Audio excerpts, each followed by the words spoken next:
Hey guys, let me ask you, do you get anxious going into an interview?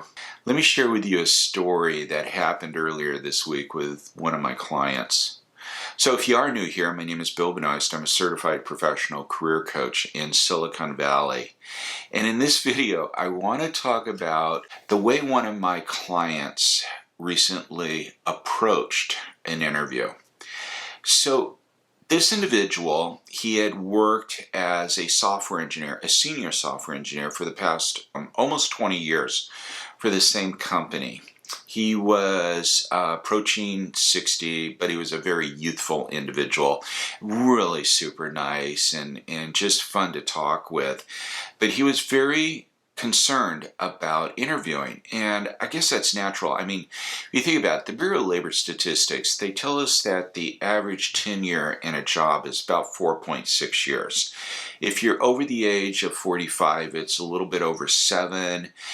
Here in Silicon Valley, it can be anywhere from, an average of 2 years to some of the more mature companies out there like HP and Intel and some of the others. It could be upwards of 30 years. The bottom line is we don't interview this often. I mean, whether it's 30 years or 2 years, we don't interview that often, and it's very natural to feel a little bit nervous and a little bit anxious going into the interview. And this was the situation that my client was in. So he wanted some help with preparing for the interview. Now, when we got on our Zoom call, one of the things right off the bat is that he kind of wanted to take the driver's seat. So oftentimes when I'm doing some interview coaching, I will, start off about talking about the interview process and going over some of the typical questions that you can expect. Tell me about yourself, what happened at your last job, the salary question, behavioral type of questions. But he had his own agenda. He says, Bill, look, what I want to talk about is that I've done a lot of research, and I've done research on the company, I've done research on the hiring manager, and I've done some research on questions that I think will be asked.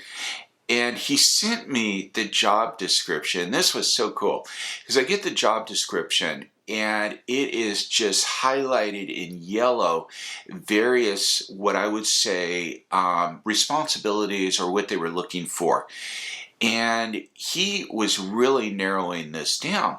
So he says, can you maybe do a mock interview with me? And I said, sure. But I'm going to ask you some questions that I don't know what questions that you've researched. I'm going to ask you some questions that I think may be coming up.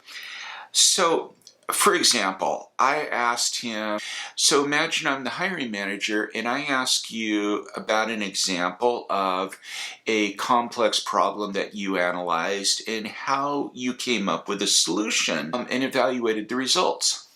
Boom, he answered it right off the bat.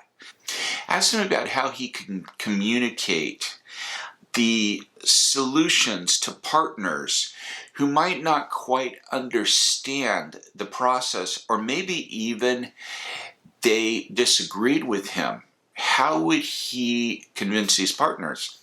Boom, he answered it right off the bat. I asked him, what steps he would take to improve software. Boom, he answered it. Asked him what kind of software that he really preferred being a software engineer and why he had selected that. He answered it without hesitation. This guy had done his homework. He really did his homework. I think I only stumped him with probably one question, and that was, I said, where do you see yourself in 5 years? And he came back with a couple of answers about well, I want to do this or I want to do that. And I said, you know what, let's just turn that around as to what's in it for the company. And he really liked that approach. And I actually have a video on how to answer this question. I'll link it in the upper right-hand corner.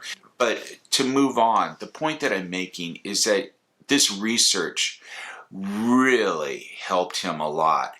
And he said, well, I got to ask you, could you tell that I was nervous when you were, doing this mock interview? And I said, no. And he says, really? And I said, I kid you not, I did not notice an inkling of anxiety or nervousness. And he says, man, I was sweating on the inside. And I says, well, this is why we practice the interview, why we do all this research, why we do the research on the company, we do the research on the individual that may be interviewing us, we do research on what kind of interview questions are out there. So if you're interviewing for a project manager position, go out there and do a little bit of research on what kind of interview questions may be asked of the project manager. Same thing with a program manager, same thing with a financial analyst. Take it a little bit deeper, even check on LinkedIn, check on Glassdoor to see what kind of interview questions have been out there. You'll find a number of them. And this is what you really need to do. Now, also, on top of this, I have a free download, and I'll put it in the notes section below, of the top 5 interview questions that you're likely going to be asked. I mean, I really believe that at the end of the day, there's only 5 interview questions that any hiring manager really wants to know about you. And the only thing is there's probably 250 ways to answer these questions. And I go through this in an ebook. It's a free ebook. You can go ahead and grab it in the notes section below. But the bottom line is you have to be prepared for these interviews. Otherwise, you're going to go in there, you're going to stumble over the words that you use. You might have that deer in the headlight look. Be prepared. You're going to come across as a lot more confident. You're going to feel better about yourself, and that anxiety and nervousness is not going to show through. So I hope you found this video informative and useful. Again, if you haven't already done so, make sure that you subscribe to this channel. Hit the bell notification, as I do upload new career tips and strategies every Tuesday, and I'd hate for you to miss anything. Thanks for stopping by, and I will see you next week.